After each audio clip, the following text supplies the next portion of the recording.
যুক্তরাষ্ট্রের সঙ্গে সম্ভাব্য যে কোনো যুদ্ধবিরতির প্রস্তাব দৃঢ়ভাবে প্রত্যাখ্যান করেছেন ইরানের পার্লামেন্টের স্পিকার মোহাম্মদ বাকের কালিবাফ। তিনি হুঁশিয়ারি দিয়ে বলেছেন, ভবিষ্যতে ইরানের বিরুদ্ধে হুমকি ঠেকাতে আক্রমণকারীদের কঠোর জবাব দেয়া প্রয়োজন।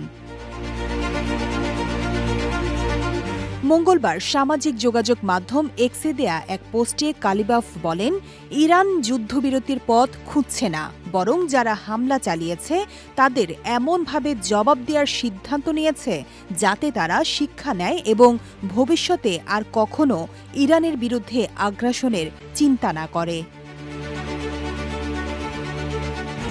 ইসরায়েলকে ইহুদিবাদী সরকার উল্লেখ করে কালিবাফ বলেন, তারা নিজেদের আধিপত্য বজায় রাখতে একটি নির্দিষ্ট কৌশল অনুসরণ করে, যুদ্ধ, আলোচনা, যুদ্ধবিরতি, আবার যুদ্ধ।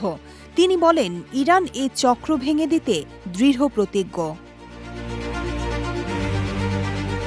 এর আগে গত ২৮ ফেব্রুয়ারি ইরানের ইসলামী বিপ্লবের সর্বোচ্চ নেতা আয়াতুল্লাহ সাইদ আলী খামেনির হত্যার পর যুক্তরাষ্ট্র ও ইসরায়েল ইরানের বিরুদ্ধে বড় ধরনের সামরিক অভিযান শুরু করে।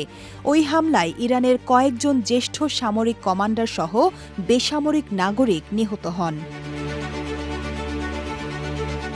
এর প্রতিক্রিয়ায় ইরানি সশস্ত্র বাহিনী পাল্টা অভিযান চালিয়েছে। বিভিন্ন আঞ্চলিক ঘাঁটি ও দখলকৃত অঞ্চলে যুক্তরাষ্ট্র ও ইসরায়েলের অবস্থান লক্ষ্য করে ক্ষেপণাস্ত্র ও ড্রোন হামলা চালানোর দাবি করেছে ইরান।